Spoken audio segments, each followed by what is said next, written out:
देखो final account question number 34। पहले question को समझ लो अच्छे से। क्वेश्चन में लिखा गया prepare a final account from the following trial balance. यहाँ पे ट्रायल बैलेंस दिया हुआ है जिससे हम लोग को क्या बनाना है, फाइनल अकाउंट। इन्फॉर्मेशन क्या क्या है, सबसे पहला है ओपनिंग स्टॉक जो कि है 40,000, purchase furniture insurance cash in hand wages salary advertisement bad debt plant debtor drawing and building. Credit side में क्या क्या दिया हुआ है, creditor sales bills payable loan commission bank overdraft and capital. Adjustment को पहले हम लोग टिक कर लेंगे। सबसे पहले एडजस्टमेंट क्या है, क्लोजिंग स्टॉक का वैल्यू कितना है 80,000, जो दो बार आएगा, एक बार तो ट्रेडिंग अकाउंट में बाई साइड में और एक बार कहाँ दिखाएंगे, करेंट एसेट्स में। सबसे पहले एडजस्टमेंट। उसके बाद insurance include 3,000 for the life insurance premium paid on the life of the proprietor. Insurance के अंदर में 3,000 रुपया ऐसा इंश्योरेंस है जो कि ओनर का पर्सनल है। मतलब ओनर का अगर पर्सनल होता है इसका मतलब वो क्या होता है, ड्राइंग होता है। तो लाइफ इंश्योरेंस के अंदर 3,000 है जो है किसका, ओनर का। तो लाइफ इंश्योरेंस से क्या करेंगे, माइनस, और ड्राइंग कहां से माइनस होता है, कैपिटल से लेस हो जाएगा। ठीक है। उसके बाद का एक एडजस्टमेंट है, plant for 20,000 was purchased on credit on 1 अक्टूबर 2016। हम एक प्लांट खरीदे थे कितने का, 20,000 का, 1 अक्टूबर 2016 को, but not recorded in the books.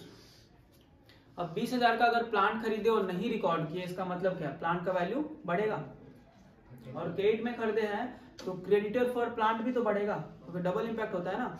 Plant को उधार में खरीदे बट रिकॉर्ड नहीं किए, रेक्टिफिकेशन किया ना हम लोग, रिकॉर्ड करेंगे तो क्या हो जाएगा, plant account debit to creditor for plant होगा, है ना।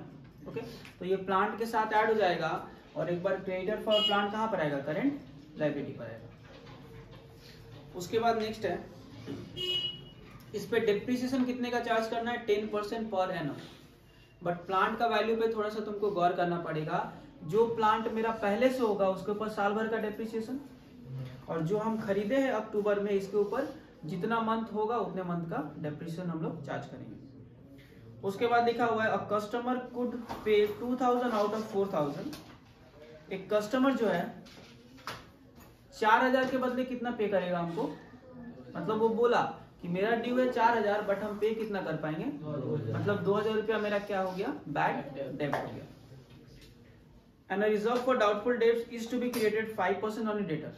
प्रोविजन फॉर डाउटफुल डेब्ट्स कितना क्रिएट करना है, डेटर का 5%। अब बैड डेब्ट का एंट्री क्या होता है, बैड डेब्ट जो होता है वो डेटर से क्या हो जाएगा, माइनस, और प्रॉफिट एंड लॉस में 2 करके आएगा।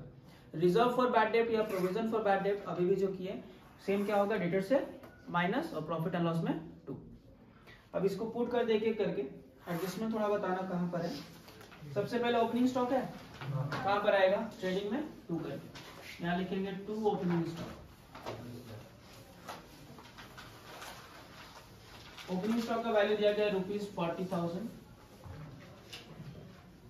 उसके बाद है परचेजेस, कितने का है, 1,00,000। ये भी ट्रेडिंग में आएगा 2 करके, तो यहाँ लिखेंगे 2 परचेजेस। अच्छा, परचेजेस में देखो 1,20,000 है, कोई रिटर्न है क्या, नहीं है ना, रिटर्न्स वगैरह तो नहीं है, तो हम डायरेक्टली लिख देंगे कितना, 1,20,000। यहाँ तक क्लियर है। उसके बाद नेक्स्ट लिखा हुआ है फर्नीचर 30,000 का। ठीक है, फर्नीचर कहाँ पे आता है, फिक्स्ड एसेट्स में, तो फिक्स्ड एसेट्स में लिखेंगे फर्नीचर 30,000। फर्नीचर पे कोई डेप्रिसिएशन है क्या, नहीं, प्लांट खरीदे थे तो फर्नीचर 20,000 था, तो बैलेंस शीट में कितना चला गया, 20,000। इसमें कोई डाउट नहीं है। नेक्स्ट आता है इंश्योरेंस, ये कहाँ पे जाता है, प्रॉफिट एंड लॉस में 2 करके जाता है ना। ठीक है, तो प्रॉफिट एंड लॉस में लिखेंगे 2 इंश्योरेंस, बट ध्यान से देखना यहाँ पे इंश्योरेंस हम लोग कितने का पे किए हैं, 13,000। और सिंपल सा बात ये होता है कि अगर बिजनेस का खर्च होगा तो ही प्रॉफिट एंड लॉस में आएगा, पर्सनल खर्च होगा तो वहां पे फर्नीचर 20,000 है, 30,000 है, तो फर्नीचर को यहाँ पे 30,000 कर दो, हो गया। इंश्योरेंस जो होता है अगर बिजनेस का होगा तभी ना प्रॉफिट एंड लॉस में आएगा। तो टोटल इंश्योरेंस का पेमेंट कितने का, 13,000। लेकिन एडजस्टमेंट में लिखा हुआ है देखो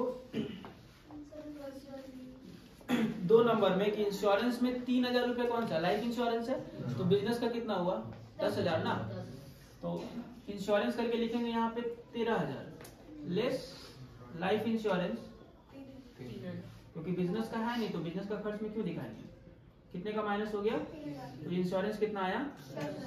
अब देखो ओनर का अगर खुद का इंश्योरेंस करवाया हुआ है, लाइफ इंश्योरेंस है, तो इससे उसका कैपिटल बढ़ेगा कि घटेगा।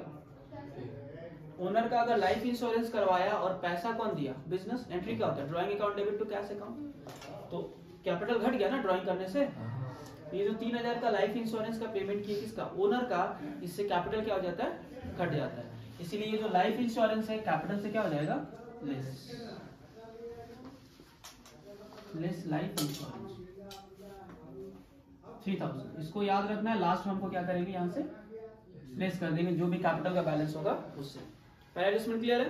क्या बोला था कि बिजनेस का इंश्योरेंस में, मतलब टोटल इंश्योरेंस में 3,000 क्या था, लाइफ इंश्योरेंस, तो लाइफ इंश्योरेंस से घटा दिए और इससे कैपिटल क्या हो जाता है, रिड्यूस, इसीलिए कैपिटल से भी क्या हो गया, घटा दिए। ठीक है। उसके बाद लिखा हुआ है कैश इन हैंड 40,000 का, तो कहां पर आएगा, करेंट एसेट्स में, cash in hand current assets ₹40,000। Clear है। उसके बाद नेक्स्ट वेजेस लिखा गया है, तो वेजेस कहां पे आता है, ट्रेडिंग अकाउंट में आता है 2 है, तो यहाँ पे क्या लिखेंगे 2 वेजेस, कितने का आएगा वेजेस,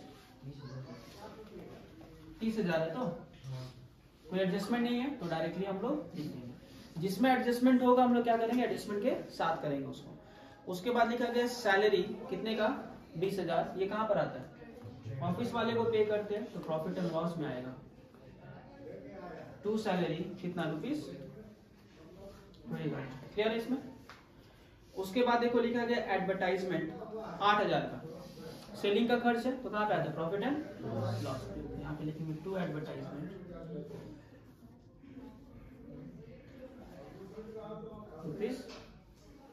₹8,000। क्लियर है। उसके बाद देखो बैड डेट लिखा गया है, कितने का, 2,000 का, है ना, तो कहां पर आता है, प्रॉफिट एंड लॉस, मतलब ऑलरेडी बैड डेट हम लोग कर चुके हैं, यहाँ पे क्या आएगा 2 बैड डेट, बट थोड़ा सा एड ऑन करेंगे। बैड डेट मेरा पहले से पैसा कितना डूब चुका है, 2,000, और करेंट ईयर भी हमको लग रहा है कितना डूबेगा, 2,000। रीजन क्या है, एडजस्टमेंट नंबर 4 पे चले जाओ।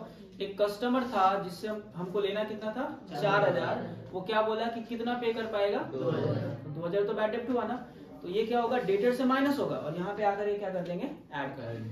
ठीक है, तो फिलहाल हम इसको, ये जो ऑलरेडी ट्रायल बैलेंस में दिया गया उसको हम यहाँ पे लिख दिए, क्योंकि वो तो एक ही बार आता है। ट्रायल बैलेंस में एक बैड डेट है 2,000 का, वो तो यहाँ पे आ गया 2,000, अब वो वाला जो वहां से लेस करके लाएंगे उसको क्या करेंगे, इसके साथ ऐड कर देंगे। मतलब हम जैसे स्ट्रक्चर यहाँ बना के लिख देते हैं, add further bad debt, further bad debt. ठीक है, वहां पे जब करेंगे तो यहाँ पे हम ला करके लिखेंगे, अभी फिलहाल हम नहीं लिखते हैं। उसके बाद प्लांट लिखा हुआ है कितने का, 80,000 का है ना। ठीक है, तो बैलेंस शीट का फिक्स एसेट्स में आएगा प्लांट कितने का, 80,000, लेकिन इसमें थोड़ा ध्यान देना पड़ेगा तुमको। प्लांट 80,000 का है पहले से, बट एडजस्टमेंट नंबर 3 क्या कहता है कि 20,000 का प्लांट हम खरीदे थे बट लिखना भूल गए, तो इसका एंट्री क्या होता है, plant account debit to creditor for plant. Plant debit है, डेबिट किया तो बढ़ा, मतलब प्लांट क्या हो जाएगा 20,000 और बढ़ जाएगा, और क्रेडिटर फॉर प्लांट क्या बन गया, करेंट लायबिलिटी, तो कहां पर आएगा, करेंट लायबिलिटी में। मतलब 20,000 एक बार इसके साथ ऐड करना है और एक बार कहां दिखाना है, करेंट लायबिलिटी में। क्लियर हुआ। तो हम लोग क्या करेंगे, यहाँ पे लिखेंगे ऐड परचेज ऑफ प्लांट, कितने का ऐड करेंगे, तो आया कितना, 1 लाख। अच्छा, करंट लायबिलिटी में लिख देंगे हम लोग creditor for plant, creditor for कितने का, हो गया एडजस्टमेंट, 2 बार आ गया ना।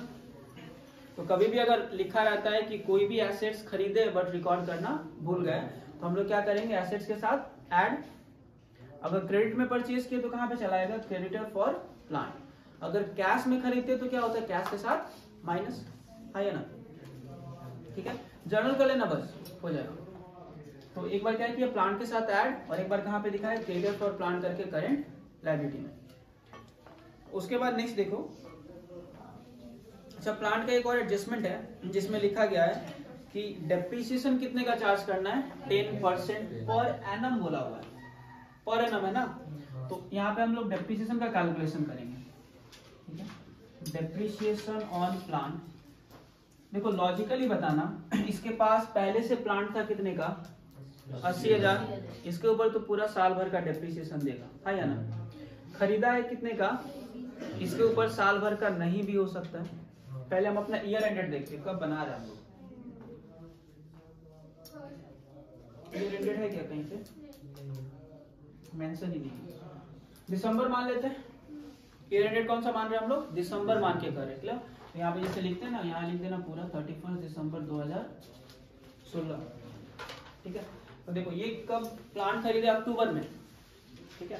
तो डेप्रिसिएशन ऑन प्लांट जो होगा 10% ऑफ 80,000 फॉर कितना मंथ, 12 मंथ, हाँ या ना। 80,000 का 10%, ये तो 12 महीने के लिए जाएगा, बट 10% ऑफ 20,000 फॉर कितना मंथ, अक्टूबर से कर रहे हैं ना, अक्टूबर नवंबर 3 मंथ। तो यहाँ पे कितना लिखेंगे हम लोग 3 मंथ। दोनों का कैलकुलेशन करेंगे, पहले का आएगा 8,000 और दूसरे का 2,000 इंटू 3/12 कितना आ रहा है 500 या 50, 500 आ रहा है क्या, तो ये कितना हो गया 8500, मतलब टोटल डेप्रिसिएशन कितना हुआ 8,500। समझ में आ गया कैसे कैलकुलेट किया, क्योंकि एक तो खरीदा था ना ईयर का, मतलब 9 महीने के बाद खरीदा था, तो 3 महीने का डेप्रिसिएशन चार्ज किया हम लोग, टोटल कितने का आ गया 8,500, ठीक है। बस कैलकुलेटर देना हो,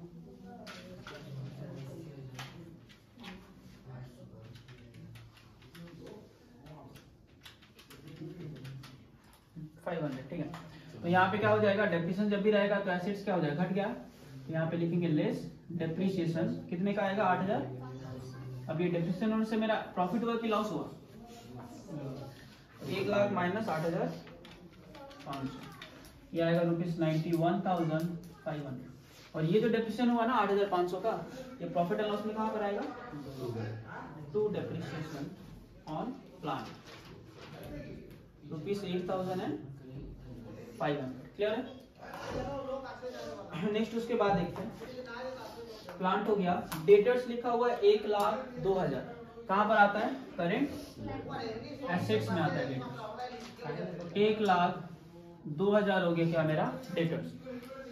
अब डेटर्स के एडजस्टमेंट में क्या लिखा हुआ है, देखो एडजस्टमेंट नंबर 4, एक ऐसा कस्टमर था जिसके पास बाकी था कितना 4,000, बट वो क्या बोला कितना देगा, इनडायरेक्टली ये कहना चाहता है कि बैड डेट कितने का हुआ है 2,000।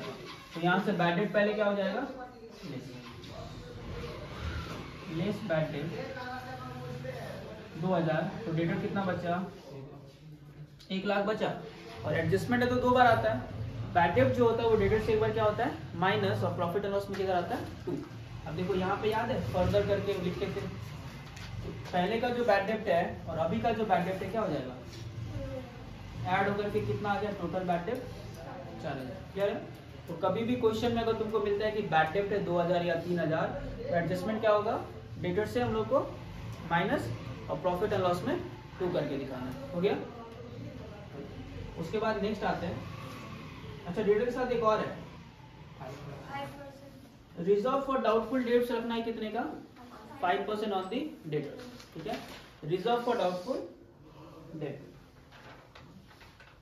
हाँ तो रिजर्व फॉर डाउटफुल डेट्स क्या हो जाएगा, जितना डेटर्स आया उसी का ना बनेगा 5%। तो यहाँ पे क्या करेंगे, फिर से लेस कर देंगे, less reserve for doubtful date, reserve for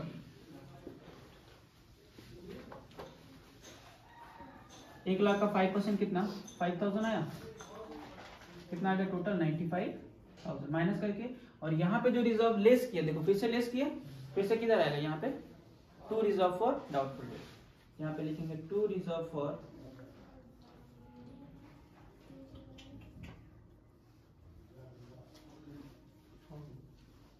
clear है, इसमें कोई डाउट नहीं है। उसके बाद बिल्डिंग दिया हुआ है 1,25,000 का, तो बिल्डिंग कहाँ पर आता है, फिक्स्ड एसेट्स में, तो वहां लिख देंगे बिल्डिंग 1 लाख, खत्म।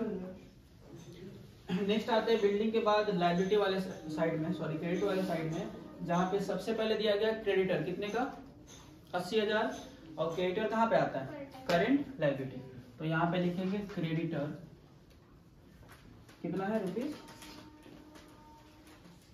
80,000, तो यहाँ पे कितना आ गया 80,000 हो गया।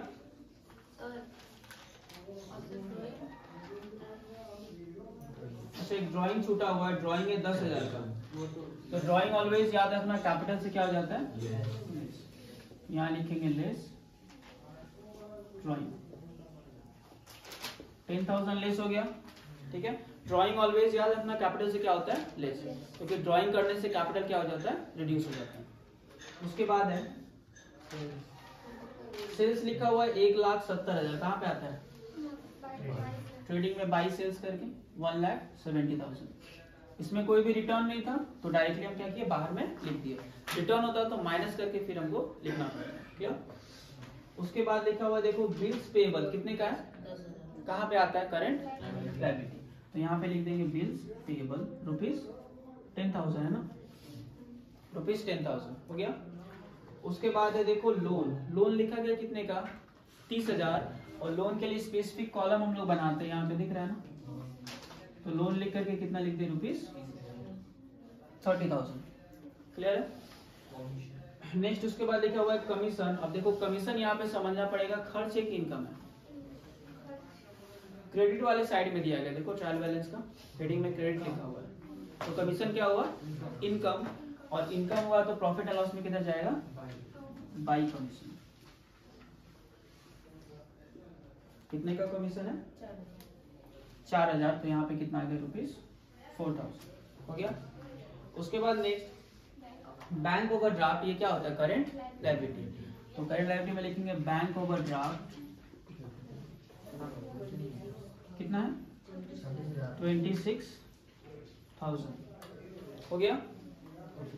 उसके बाद लास्ट में लिखा हुआ है कैपिटल, कितने का कैपिटल है 3 लाख, और कैपिटल का स्पेस यहीं पर होता है, यहाँ क्या लिखेंगे 3 लाख, और ऑलवेज याद रखना कभी भी कैपिटल जब लिखोगे ना, तो अमाउंट तुम लोग फर्स्ट कॉलम में ही लिखना, क्योंकि कैपिटल का एडजस्टमेंट लास्ट तक मिलेगा। अच्छा उसके अलावा देखो नीचे में कोई एडजस्टमेंट छूटा क्या, एक नंबर एडजस्टमेंट क्लोजिंग स्टॉक दिख रहा है 80,000, कहाँ पे आता है, ट्रेडिंग में बाई क्लोजिंग स्टॉक कितने का आएगा, रुपीज 80,000, और एक बार कहाँ पे जाएगा, करेंट एसेट्स में जाएगा क्लोजिंग स्टॉक रुपीज 80,000 हो गया, सारा खत्म। और कोई भी एडजस्टमेंट बचा क्या, लाइफ इंश्योरेंस सब कुछ पूरा कर लिया है ना, अब कोई भी एडजस्टमेंट नहीं बचा।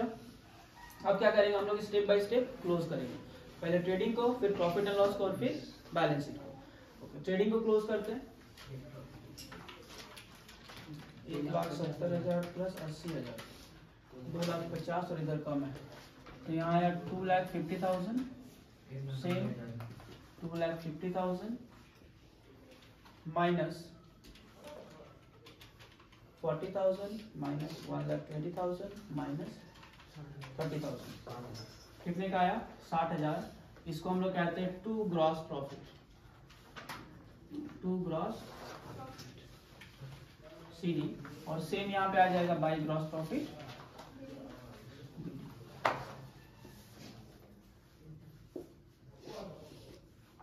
रुपीज 60,000 हो गया, इसमें डाउट नहीं है।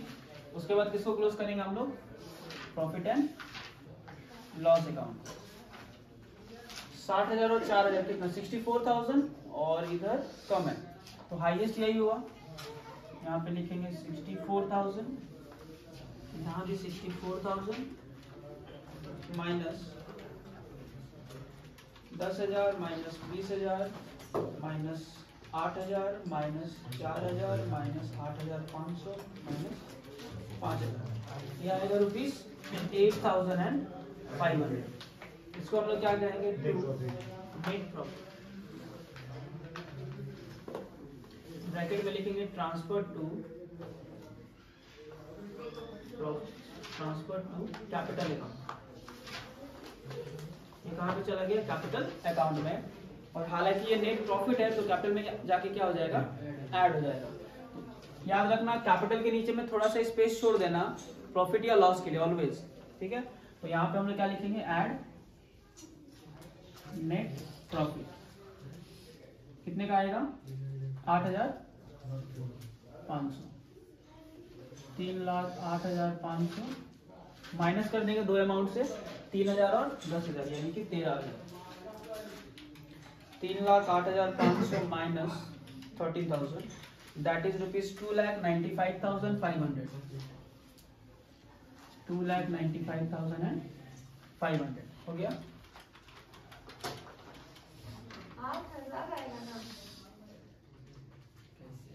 8,500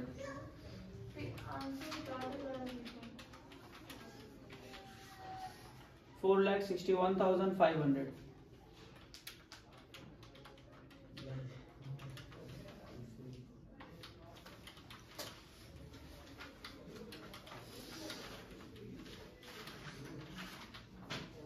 देखो दोनों साइड कितना आ गया? 4,61,500। 4,61,500 दोनों साइड मैच हो गया, मतलब सही है। यहाँ पे हम लोग जो अजम्पशन किए थे ना वो क्या था? ईयर एंडेड 31 दिसंबर। अगर ईयर एंडेड 31 मार्च करेंगे तो आंसर थोड़ा सा वैरी करेगा, ठीक है। तो अजम्पशन हम क्या किए? ईयर एंडेड मेरा कब है? 31 दिसंबर। इसीलिए मशीन 2 के ऊपर जो डेप्शन किए थे वो कितने महीने का किए थे? 3 महीने का, ठीक है। अगर 31 मार्च मानोगे तो यहाँ पे डेप्रिसिएशन जो हो जाएगा वो 6 महीने का होगा और ये कितना आ जाएगा? 1,000, ठीक है। तब यहाँ पे 9,000, तो यहाँ पे थोड़ा बहुत चेंजेस आ जाएगा।